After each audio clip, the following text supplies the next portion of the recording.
Good afternoon and welcome to the Kerry Garden Show here on Radio Kerry. I'm Alan Finn and we're back with a new season of the Kerry Garden Show in association with Boyles of Killorglin. And as you can see, this year we're doing it with a difference because we're going to be having all the shows live here on Facebook.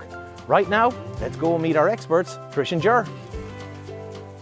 Trish and Jer, it's great to see you again. How are things? Are you well? Good, yeah, good. Great. Can't complain. Good to see you. And, the weather is good, finally.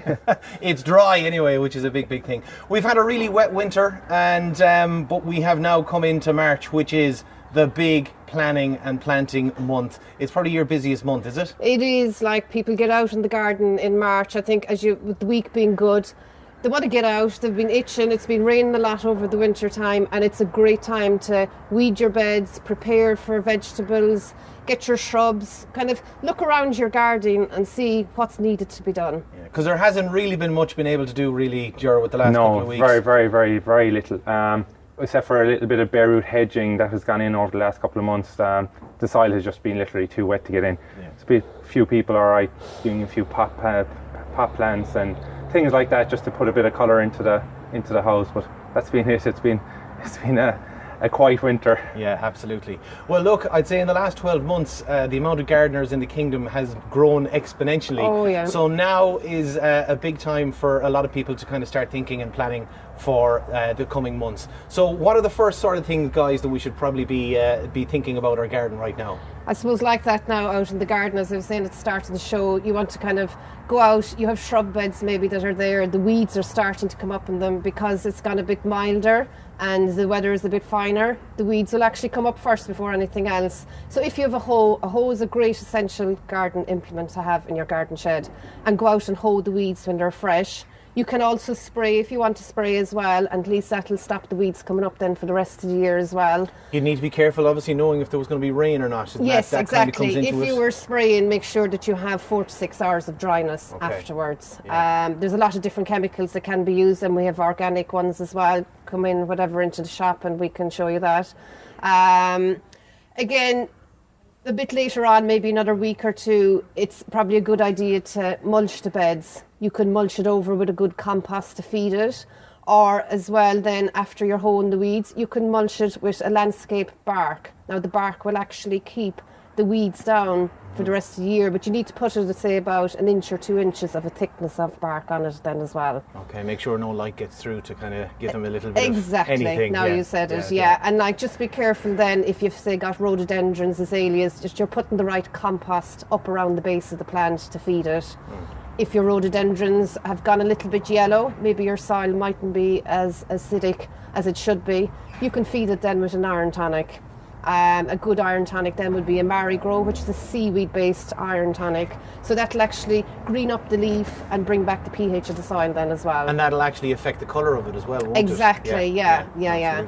So like, they would be the main thing. And then I suppose the next show we might be talking about lawns and things like that, but you could edge around the beds then, maybe where the grass is coming up to it. There's lawn edges that can be got. They're simple to use, and it's all these little added touches, and they can make the difference of everything looking so lovely. Great. Trish's tips is going to be a weekly feature now coming up, so we'll have more from that. Jer, talk to us a bit about the composting and how important that is now at this point. Yeah. So listen, first of all, with compost, there's a big fear that there's going to be no compost in the country with Board of Mona shutting down their compost sales.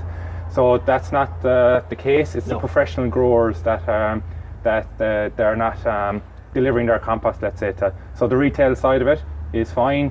No problems. You don't have to be hoarding on your compost for the year. No panic buying like toilet paper. Last year. We've no issues at all going forward with compost. We'll have loads of it. Great. So that's the first part. So right. So next up, we've got a few composts here. So this is the time to start getting your window boxes, your pots, and your beds, getting them ready for the year ahead.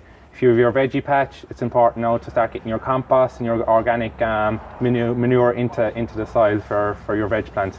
The more prep you do now, the more rewards you get later on in the year.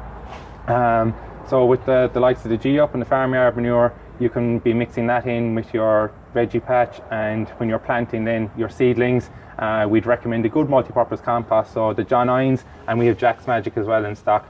They'd be the best 2 composts that we have in stock.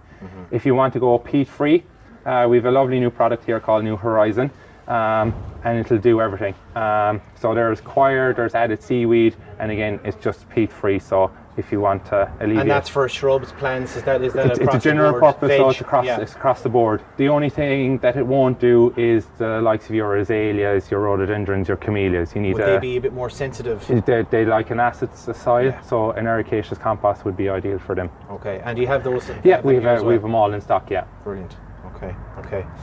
So I see our first few roses here. You love your roses, I Trish, do indeed, and yes. so do so many of our listeners. So talk us about the cutting back, because this was something I remember last year as well too, that people were always afraid to cut back too hard. But roses are very sturdy, aren't they? They are very sturdy. The only thing is, like with the roses, now is the time of the year to be cutting them back. Usually what they say is cut them back before Patrick's Day. Okay. Now this one has kind of been cut back. It's cut down short. So obviously you'll have rose bushes at home now that could be something like this size. Okay. People might just go tip them at the top.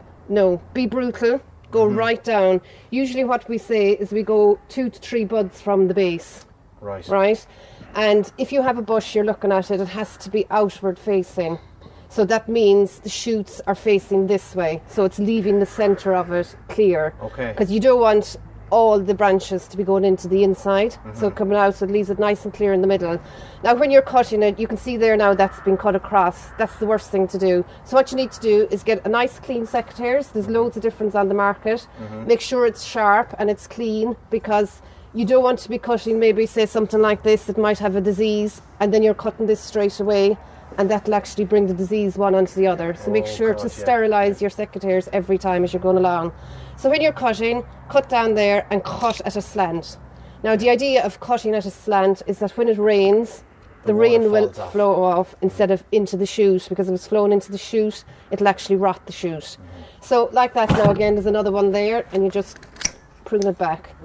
But like that, it's experimental. You can't go wrong with it really. Okay. But just make sure to cut it where a shoot is coming out. So of. the angle is important. The angle where you is cut important. It along the stem is important.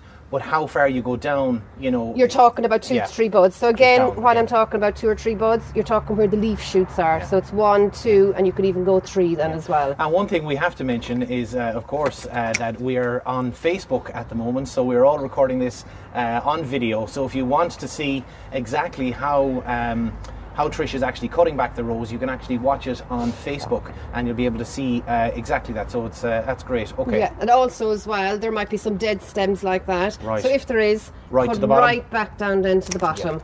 Yeah. And don't leave any stump or anything like that. Just for the novice gardener, then when you just cut above like if you're cutting it in the winter, and if you cut above a node like that, that's your reward 3 or 4 weeks later. That's the new branch for the year. Yeah. Already So that growth is only about 2 weeks old. Wow. And again, that'll be all your flower heads will be coming out here for the rest of the year. The other thing is you don't want the roses crossing branches. You want it open kind of in the centre. Okay. So any branches that are crossing each other, you prune out as well. That's what I was saying, like keep the centre of it clear. Okay. Again, now if your rose bush is very congested and you feel that there's loads of branches on it, sometimes less is better. So cut out some of them branches then as well. But another thing as well, once the leaves have come on a rose bush, you're actually better off to spray them, because don't wait for the black spot to come on it, don't wait for the green fly to come on it. So if you spray it about every 2 to 3 weeks, once the leaf growth comes out in it, with rose clear. I think Jer is going to go through the compost that you can put around roses. Yeah, again, roses, they're very, very hungry. They're the hungriest plant in the plant world. So you need to start with a good base. And again, we're going back to the farmyard manures again. Make sure you get a good, well-rotted horse manure or farmyard manure, and give it a good mulch around the base of them. The other thing with roses is if you feed them once a month religiously with rose food, they'll give you the reward through the year. So religiously, once a month, let's say the start of March, start of April, give them a good feed, and you'll get roses throughout the year, and it'll keep it good and healthy as well. And make sure you use the rose food as well. So this is the one here in front. Yeah, so it's the one in the Okay. front. Let's say if you use the chicken manure here, it's full of nitrogen, so it just dries on loads and loads of growth and yeah. doesn't bring on flowering. What's in there's loads of magnesium and loads of potash in the rose food, so that brings on healthy, good flowers and rewards you for the year. Now, what if someone wanted to start? Is it a good time to start a rose bed? Now is the best time to Is start. it the only time to start, really? It is, because you won't get roses in the summer when you're looking for them. Okay. So at the moment we'd have our full selection of roses, from floribundas, hybrids, to David Austin's, which is the traditional English rose that has a beautiful smell, to your climbing roses and your rambling roses. With such a big selection there, it's probably the best selection we've had in roses in years. Fantastic. And we envisage that come mid-April, May, we won't have any roses in None the left. house. So make sure you get in. We'll have a little. We'll show some of the pictures of the roses. I suppose up another there thing as well on roses before we finish, Alan, if a rose has died, say in a bed, and you want to replace it, you can't replace it back in the same spot without taking out all that soil. Okay, so you need to take out the you'd soil. take out that the was soil there. or else plant in a different spot or whatever, but Okay. don't plant a new rose back into the same And spot. same soil. And just Yeah. putting in compost in is not going to work as No, well, you need because soil. the structure of the soil isn't going to be there. Yeah. So again, you're back to good soil and good organic matter, like the G-up and the horse manure. Okay, right, great. Okay, so next up, what are we going to talk about? Some little flowers.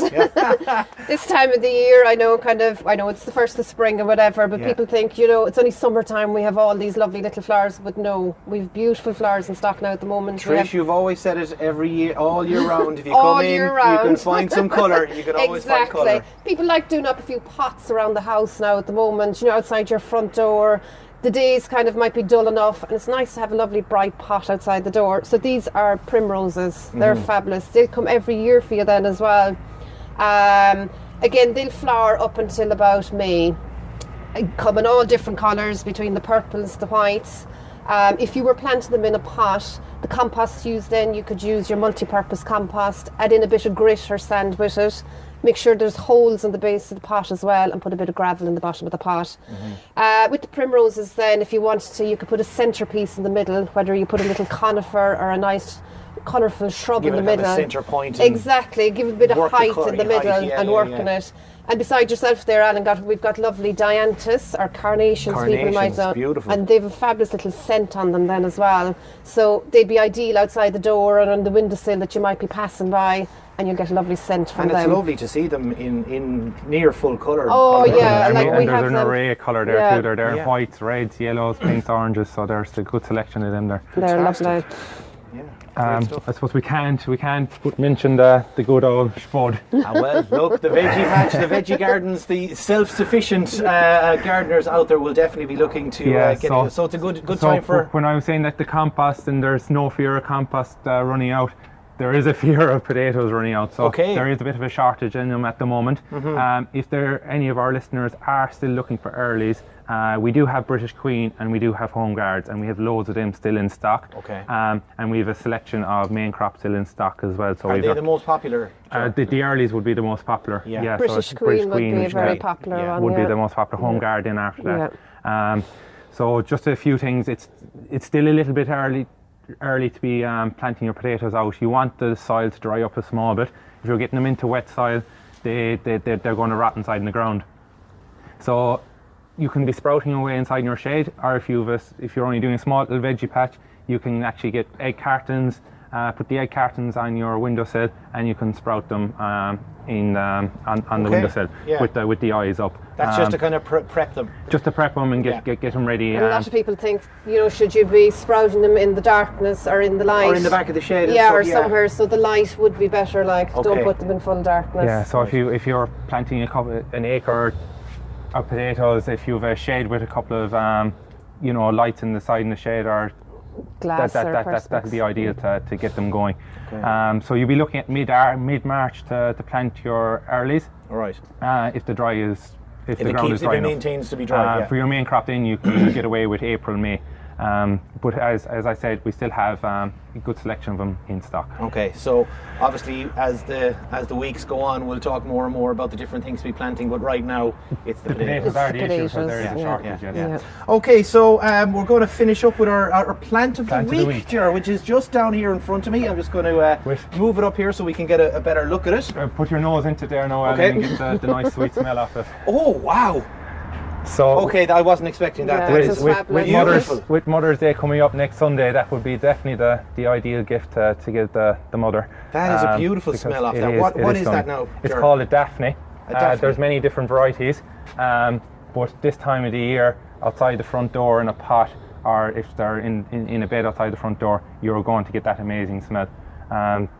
That'll grow to about 4 feet tall, so it's not out of the way. Massive, yeah. And it flowers February, March, and into April. Oh wow! But the scent of it's kind of like a honeysuckle in a midsummer's day.